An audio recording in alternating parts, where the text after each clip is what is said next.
Louis-Antoine, salut! Bonjour Julien. Comment ça va? Ça va très bien toi? Ouais, aujourd'hui, tu viens nous parler des Jeux paralympiques. Oui, les Jeux paralympiques qui tirent leur origine d'une compétition en fauteuil roulant qui a eu lieu en 1948 en Angleterre. OK. Ça a été créé par un docteur.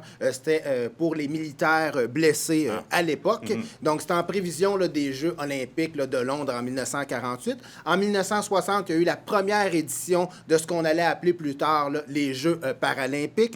Ça se déroulait à Rome. Il y avait 23 pays de présents, mais le Canada n'était pas là. Le Canada a fait son entrée en 1968 en Israël. À ce moment-là, il y avait 25 athlètes qui représentaient le Canada et nous avons remporté 19 médailles. Hey, on est bon, hein? Ouais, on est bon. Et plus récemment, à Rio, on a remporté 29 médailles, dont 8 d'or. Et à Pyeongchang, en Corée du Sud, on parle de 28 médailles au total. Mais là, cet été, c'était à Tokyo que ça se passe. Il y a des Jeux paralympiques, évidemment. Est-ce qu'il y a des athlètes à surveiller? Il y en a plusieurs, des athlètes à surveiller, mais aujourd'hui, je voudrais te parler de Cindy Ouellet.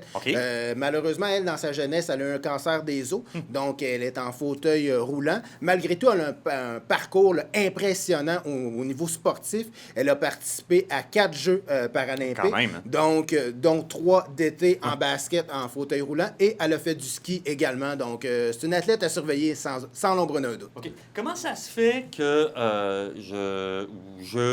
on ne connaisse pas le nom de Cindy Ouellet? Mais toi, Julien, les Jeux paralympiques, parle-moi de ton expérience. Tu l'écoutes souvent? Moi, Tu les écoutes systématiquement. Je veux dire, soir et matin, à partir de la première heure de diffusion jusqu'à... Non, pas pantoute. Fait que c'est peut-être ça le problème, c'est que nous-mêmes, des gars de médias, ben on les écoute pas, les Paralympiques. Puis je pense qu'une des athlètes les plus populaires, c'est Chantal Petitclerc, que tout le monde connaît. Ben Chantal a déjà été chef de délégation. Et ce qu'elle mentionnait, c'est que les médias ont un rôle à jouer. Puis tu sais comment c'est, les médias, des fois, nous autres, on est un peu paresseux, on aime ça avoir tout cuit dans le bec. Donc, elle, ce qu'elle suggérait, c'est de donner les histoires aux médias. Donc, par exemple, on revient avec Cindy, parler de son parcours aux médias. Bon, on sait qu'elle a un cancer des os, on sait qu'elle a eu des chances de décéder, mais là, elle a réussi à faire face à l'adversité et de performer dans son sport. Donc, si les médias sont au courant de ces histoires-là, bien évidemment, ils vont propager la bonne nouvelle au public. Et là, le public va peut-être se dire, ah, ben oui, je pourrais la surveiller. Puis, je pense que le côté régional, les gens aiment ça. Donc, de savoir la personne, elle vient de Québec, elle vient de Lévis, des choses comme ça. Donc, de créer un sentiment d'appartenance pour le public, je pense que ça pourrait aider là, pour la visibilité des Jeux paralympiques. Mais il y a ça, mais il y a une autre affaire. On essaie depuis longtemps d'inclure les gens, mettons, à mobilité réduite ou qui souffrent d'un handicap au sein même de la société. Et pourtant, les Jeux paralympiques sont complètement séparés des Jeux olympiques. D'une part, il y a un essoufflement, mais il n'y aurait pas un intérêt à les mettre conjointement, donc diffuser et organiser conjointement en même temps les Jeux olympiques et les Jeux paralympiques. Ben, c'est une très bonne question, puis cette question-là, on n'est pas les seuls à se la poser. J'ai fait des recherches sur Internet.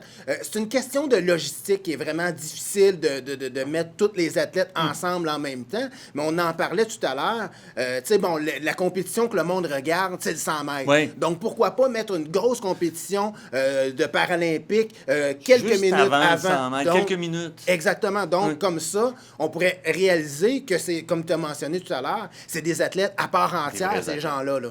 Oui, non, c'est à souhaiter. Je ne sais pas comment ça va se passer à Paris, mais on espère vraiment que les Jeux paralympiques... Moi, j'ai l'impression qu'ils sont vraiment comme dans une boîte à souliers, là, un peu cachée, puis qu'on le fait par mauvaise conscience, là, et pour se donner bonne conscience, mais que dans les faits, ces vrais athlètes-là auraient droit au même rayonnement que les athlètes réguliers.